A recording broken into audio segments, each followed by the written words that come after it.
5 তারিখের গণঅভ্যুত্থানের আন্দোলনটা শুরু হয়েছিল বৈষম্যবিরোধী আন্দোলন বা কোটাবিরোধী আন্দোলন নামে। কোটাবিরোধী আন্দোলনটা কী ছিল? যে ছাত্ররা মেধাভিত্তিক নয়, কোটাভিত্তিক নয়, শিক্ষা শেষে মেধাভিত্তিক চাকরি, সেটা ফয়সালা 22 তারিখে হাইকোর্ট থেকে হয়ে গেছিল। তারপরে আন্দোলন কোনো আর কারণই ছিল না। কিন্তু তারপরে এই যে প্রায় 400-500 থানা লুট করলো কে? এই ছাত্র সমন্বয়করা। 3280 পুলিশ হত্যা করলো কে? ছাত্র সমন্বয়করা। সেতু ভবনে শতাধিক গাড়ি পোড়ালো কে? ছাত্র সমন্বয়করা। এবং ওই মেট্রো রেলে আগুন দিল কে? ছাত্র সমন্বয়করা। বড় বড় শপিং মল লুটপাট করলো কে? ছাত্র সমন্বয়করা। বড় বড় ভবনে অগ্নিসংযোগ করলো কে? ছাত্র সমন্বয়করা। আর এগুলো আত্মরক্ষার জন্য পুলিশ বাহিনী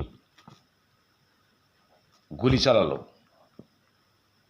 দেওয়া হয়ে গেল পুলিশ বাহিনী গণহত্যাকারী, শেখ হাসিনা গণহত্যাকারী।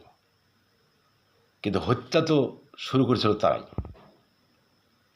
শুধু তাই নয়, শেখ হাসিনা 16 বছরে শেখ হাসিনার বিরুদ্ধে খুন, গুম, হত্যা, অর্থ লুটপাট, এগুলো অভিযুক্ত শেখ হাসিনা। কিন্তু সেটা 16 বছরে সবাই জরিপ করে দেখুন তো, 16 বছরে যতগুলো না হয়েছে, যদি হয়েই থাকে খুন, গুম, হত্যা, এসব কাণ্ড সরকারের পৃষ্ঠপোষকতায় অথবা প্রশাসনের পৃষ্ঠপোষকতায়, তাহলে 16 বছরে যা হয়েছে তা এই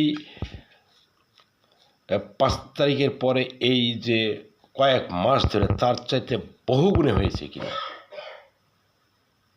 শেখ হাসিনার বিরুদ্ধে অভিযোগ ছিল আদালত দলীয়করণ, বিচার বিভাগ দলীয়করণ, এরা দলীয়করণ করেছে কিনা, তার চাইতে ভয়ঙ্কর। তাহলে শেখ হাসিনা অপরাধী, শেখ হাসিনা গণহত্যাকারী হলে এরা কি হবে? এরা কোন হত্যাকারী?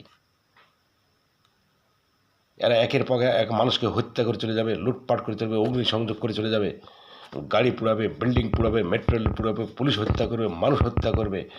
আর সরকারি বাহিনী চুপচাপ দাঁড়িয়ে থাকবে নাকি দায়িত্বহীন হয়ে? আর আজকে সরকারি বাহিনী তার দায়িত্ব পালন করতে গিয়ে তারা আজকে অপরাধী, শেখ হাসিনা অপরাধী, আর এরা নিরাপরাধ। এ কোন বিপ্লব?